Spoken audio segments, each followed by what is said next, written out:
Que bom poder falar com você. Eu queria refletir um pouco sobre o texto que vai falar sobre a Páscoa. E antes de nós lermos propriamente o texto que eu quero pensar com você, eu queria situar um pouquinho na história de tudo que aconteceu. Há muito tempo atrás, no momento em que o povo de Israel estava preso no Egito, Deus então prepara todo um movimento para libertar aquele povo do cativeiro. E ele pede para que cada família sacrificasse um cordeiro e preparasse um banquete para cada família. Ele também pede para que cada família sinalizasse na porta para que o Espírito pudesse passar na porta daquela casa. Depois daquele momento, então, onde foi celebrado a primeira Páscoa, aquele povo é liberto do seu cativeiro. E alguns anos depois, Jesus nasce daquele povo. E ele desenvolve todo o seu ministério, forma os discípulos, investe na vida deles, caminha com eles, é levado à prisão e depois ele é crucificado. E 3 dias depois acontece o relato que nós vamos ler agora. E eu queria que você acompanhasse comigo em Lucas, no capítulo 24. E eu quero ler com você alguns versos que vão mostrar o que aconteceu nesse momento. No primeiro dia da semana, de manhã bem cedo, as mulheres levaram ao sepulcro as especiarias aromáticas que haviam preparado. Encontraram removida a pedra do sepulcro, mas quando entraram, não encontraram o corpo do Senhor Jesus. Ficaram perplexas, sem saber o que fazer. De repente, 2 homens com roupas que brilhavam como a luz do sol colocaram-se ao lado delas. Amedrontadas, as mulheres abaixaram o rosto para o chão e os homens lhe disseram: "Por que vocês estão procurando entre os mortos aquele que vive? Ele não está aqui, ele ressuscitou. Lembrem-se do que ele lhes disse quando ainda estava com vocês na Galileia.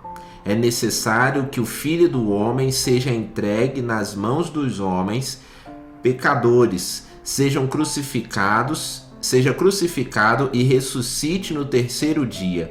Então se lembraram das palavras de Jesus. Quando voltaram do sepulcro, elas contaram todas estas coisas aos 11 e todos os outros.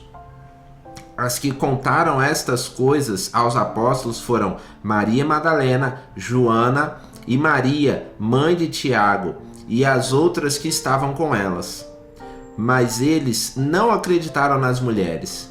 As palavras delas lhes pareciam loucura.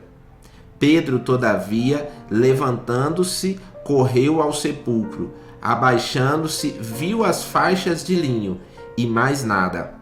Afastou-se e voltou admirado com o que acontecera. A gente consegue observar nesse texto o momento em que aquelas mulheres encontram o sepulcro vazio, o local onde Jesus tinha sido sepultado. Ele foi crucificado na sexta-feira e o sábado nós não temos muitos relatos sobre o que aconteceu. Nós temos vagas ideias, mas eu imagino que para os discípulos tenha sido um sábado bem angustiante. Eles tinham visto o seu mestre ser crucificado de uma maneira muito horrível. Eles tinham visto o seu mestre morrer como um dos piores pecadores, como uma pessoa que tivesse cometido os crimes mais bárbaros. E aquele sábado, eles devem ter ficado refletindo, pensando, tristes com a perda. E ao 3º dia, acontece aquilo que Jesus tinha falado que iria acontecer. Ele então surge ressurreto e aquelas mulheres ficam admiradas com tudo isso. E esse texto que nós acabamos de ler e essa situação vai de encontro ao que nós começamos a falar aqui.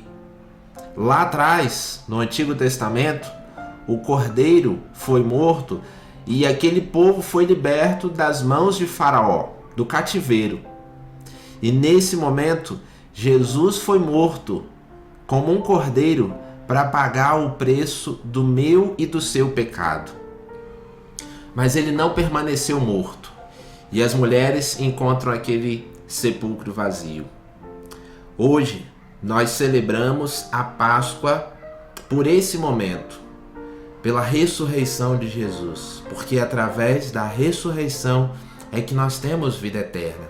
Jesus morreu naquela cruz para pagar o preço dos nossos pecados, aquele preço que eu e você deveríamos ter pago.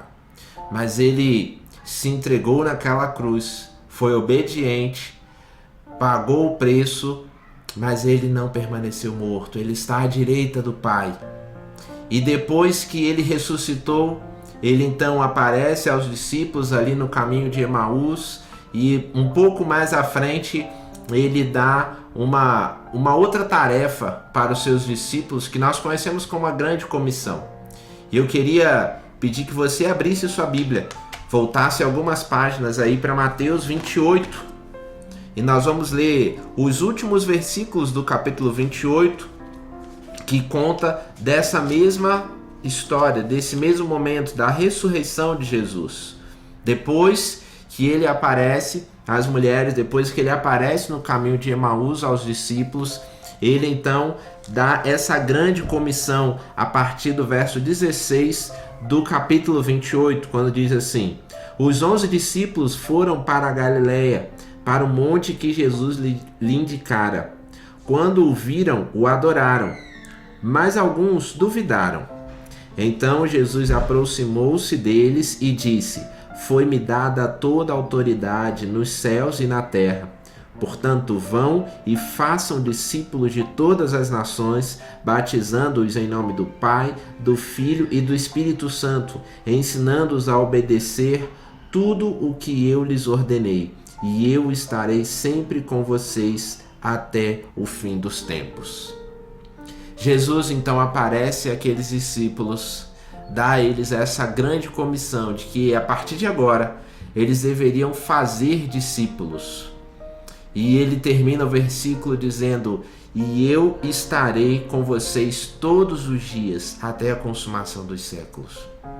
No dia de hoje, nós precisamos ter essa certeza. Primeiro, a certeza de que Jesus morreu na cruz e pagou o preço pelo meu e pelo seu pecado. E que ele está vivo e ele está conosco todos os dias, até o momento em que ele voltar para buscar a sua igreja. A data da Páscoa é uma data de celebração, é uma data de festa. Apesar de nós lembrarmos da morte de Jesus, que ao primeiro momento nos deveria trazer tristeza, ela nos traz alegria, porque na morte e ressurreição de Jesus é que nós temos a vida eterna. E a minha palavra para você é que durante esse período, essa data da Páscoa, que você pare, tenha um tempo a sós com Deus, de gratidão ao Senhor. Leia esses textos, tente imaginar essas cenas acontecendo, esse momento acontecendo, e agradeça ao Senhor pela salvação. A nossa esperança está em Cristo Jesus. Existem muitos conceitos em que vão falar que a Páscoa deve ser celebrada por outros motivos, mas nós precisamos, com amor e com carinho, levar a verdadeira Páscoa a cada uma das pessoas e celebrar em família, em um momento de gratidão ao Senhor. Que Deus abençoe a sua vida e que você possa celebrar a verdadeira Páscoa.